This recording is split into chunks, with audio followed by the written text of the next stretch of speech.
আজ চিকেন ভর্তা বানিয়েছিলাম একটু ঘরোয়াভাবে আর একটু অন্যরকম করে। সাধারণত বিয়েবাড়ি বা দোকান থেকে আমরা যে চিকেন ভর্তা খাই সেগুলো একটু রস রস বা গ্রেভি গ্রেভি থাকে। আমি একটু শুকনো করে বানিয়েছিলাম যাতে রুটি দিয়ে খেতে তো খুবই ভালো লাগবেই, আর ভাতের সঙ্গেও মানে শুকনো ভাতের সঙ্গেও খেতে ভালো লাগে। তাহলে চলো রেসিপি শেয়ার করি। Hello friends, welcome back to Ojo and mom cooking and blogging.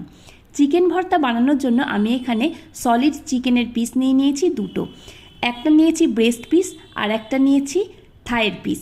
তো খুব সাধারণ কিছু আমি উপকরণ দিয়ে এখানে ম্যারিনেট করব, শুধুমাত্র লবণ আর হলুদ। হ্যাঁ, শুধুমাত্র লবণ আর হলুদ দিয়ে আমি চিকেনগুলোকে খুব ভালো করে ম্যারিনেট করব, খুব ভালো করে মাখাবো যাতে প্রতিটা কোনায় কোনায় লবণ আর হলুদটা ঢুকে যায়। আর ম্যারিনেশনে রাখবো অন্তত 8 ঘন্টা। ম্যারিনেশন হয়ে গেলে আমি কড়াইয়ের মধ্যে একটু সাদা তেল দিয়ে দেবো, আর তার মধ্যে চিকেনের টুকরোগুলো দিয়ে দেবো ভাজার জন্য। একটু ঢেকে ঢেকে ভাজতে হবে, আর খুব শক্ত করে ভাজা চলবে না। মোটামুটি 50% ভাজা হলেই চিকেনের টুকরোগুলোকে আমি নামিয়ে ফেলবো। একটু ঠান্ডা হওয়ার জন্য অপেক্ষা করব। যখন চিকেনের টুকরোগুলো বেশ ঠান্ডা হয়ে যাবে, মানে হাতে ধরা যাবে, সেই রকম অবস্থায় চিকেনগুলোকে এবার আমি ছোট ছোট টুকরো করে ছাড়িয়ে নেব, বা যেটাকে বলা হয় শ্রেড করে নেওয়া। চিকেনগুলোকে আমি এখানে শ্রেড করতে করতে দেখলাম আমি এক হাতে পারছি না, তো সেই জন্য আমি 2 হাতের সাহায্য নিলাম। আর আমি আগে যে চিকেন ভর্তাটা বানাতাম তখন আমি যেটুকু হাড় থাকতো সেটুকু বাদ দিয়ে দিতাম, কিন্তু পরে দেখলাম দোকান থেকে আনা বা বিয়েবাড়িতে চিকেন ভর্তায় 1-2 টুকরো ছোটো ছোটো হাড়ের পিস থাকলেও খেতে খারাপ লাগে না। তাই আমি এখানে যে ছোট ছোট হাড়ের 2-1টা পিস আছে রেখেই দিলাম, বাদ দিলাম না। এদিকে সমস্ত চিকেনটা আমার ছোট ছোট টুকরোই ছাড়ানো হয়ে গেলে কড়াইয়ের মধ্যে আমি আরও খানিকটা তেল দিয়ে দেব, আর এর মধ্যে কুচো করে রাখা পেঁয়াজটা আমি দিয়ে দেব। আমি 700 গ্রাম মতো চিকেনের ভর্তা এখানে বানাচ্ছি, তার জন্য 500 গ্রাম মতো পেঁয়াজ আমি কুচো করে কেটে নিয়েছি, আর সেই পেঁয়াজটাই আমি রান্নায় ব্যবহার করছি। এরপরে আমি এর মধ্যে একটু লবণ দিয়ে পেঁয়াজগুলোকে ভাজা ভাজা করে নেব। লবণ দিলে আর ঢাকা দিলে পেঁয়াজটা একটু তাড়াতাড়ি সেদ্ধ হয়ে যাবে। আমি মিডিয়াম ফ্লেমে রান্না করছি। এর মাঝে আমি 5টা মতো কাঁচা লঙ্কা কুচিয়ে রেখেছিলাম, সেই কাঁচা লঙ্কা কুচানোটা দিয়ে দিলাম। এখনকার লঙ্কাগুলো দেখছি খুব ঝাল হচ্ছে, তোমরা অবশ্যই ঝালটা চেক করে নিয়ে বা স্বাদ অনুযায়ী দিও। এরপরে 1 চা চামচ রসুন ছেঁচা আর উঁচু উঁচু 1 চা চামচ আদা বাটা আমি দিয়ে দিলাম। রসুনটা ছেঁচে দিয়েছি, তোমরা চাইলে বেটেও দিতে পারো, তবে ছেঁচা রসুনের স্বাদটা একটু অন্যরকম হয়। আচ্ছা, কতক্ষণ অবধি ভাজবো? যতক্ষণ না অবধি রসুন আর আদার কাঁচা গন্ধটা না চলে যায়।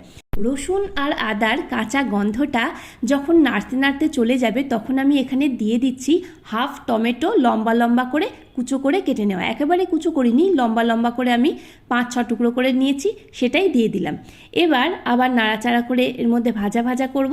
টমেটোটা যখন হাফ সেদ্ধ হয়ে যাবে তখন আমি এর মধ্যে এই যে শ্রেড করে রাখা চিকেন বা ছোট ছোট টুকরোই ছিঁড়ে রাখা চিকেন রয়েছে, সেই চিকেনের টুকরোগুলো সবটা এর মধ্যে দিয়ে দেবো।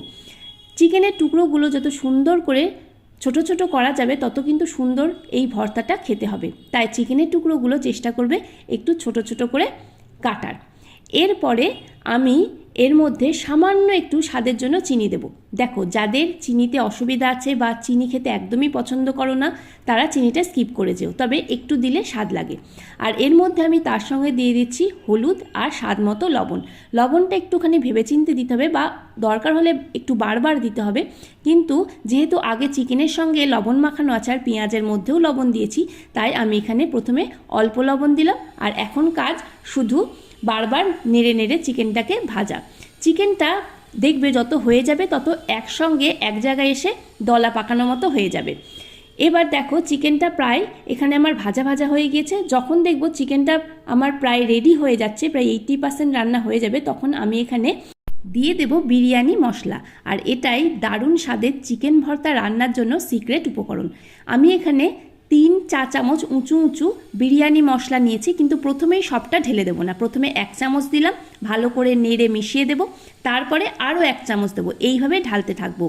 কারণ চিকেন ভর্তাটা যেহেতু এক জায়গায় হয়ে যাচ্ছে বা শুকনো শুকনো হচ্ছে, হঠাৎ করে পুরোটা ঢেলে দিলে মশলাটা চারি জায়গায় মানে সব জায়গায় কিন্তু সমানভাবে স্প্রেড নাও করতে পারে। সেই জন্য অল্প অল্প করে ঢালবো আর অল্প অল্প করে ভাজতে থাকবো।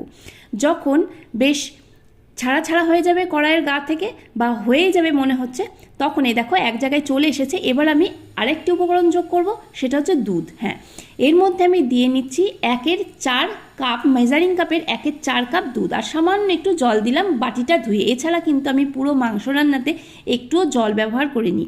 যারা আমাকে এখানে কমেন্ট করে বলবে যে দিদি এই যে রান্নাটা এটা তো খুব রিচ হয়ে আছে দুধের জন্য, কিন্তু বলবো না, তোমরা একবার ট্রাই করে দেখো, যতটা রিচ মনে হচ্ছে ততটা রিচ কিন্তু এই রান্না হয় না।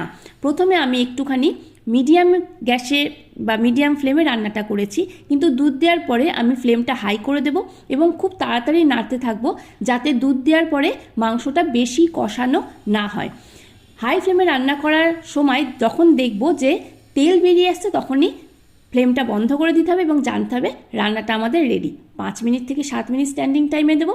আর যে কোনো কিছু যা তোমাদের ইচ্ছা, ভাত, রুটি, পরোটা, লুচি, তার সঙ্গেই পরিবেশন করতে পারো। খেতে কিন্তু খুব দুর্দান্ত হয়। একটু শুকনো হয়েছে বলে কিন্তু মোটেই ভেবো না এটা খেতে অন্যরকম হয় বা খারাপ হয়। একবার ট্রাই করে দেখোই না, আশা করি তোমাদের ভালো লাগবে না, খুবই ভালো লাগবে। তাহলে কেমন লাগলো আজকের রেসিপি? যদি ভালো লেগে থাকে তাহলে অবশ্যই একটা লাইক করো, আর প্লিজ শেয়ার করো, কমেন্ট করো। নতুন বন্ধুরা প্লিজ পাশে থেকে চ্যানেলটা সাবস্ক্রাইব করো, অবশ্যই বেল বাটনটা ক্লিক করো যাতে আমাদের দেওয়া ভিডিও তোমাদের কাছে পৌঁছায় সবার আগে। আর এতক্ষণ ধরে তোমরা যে ভিডিওটা দেখলে তার জন্য জানাই অসংখ্য ধন্যবাদ।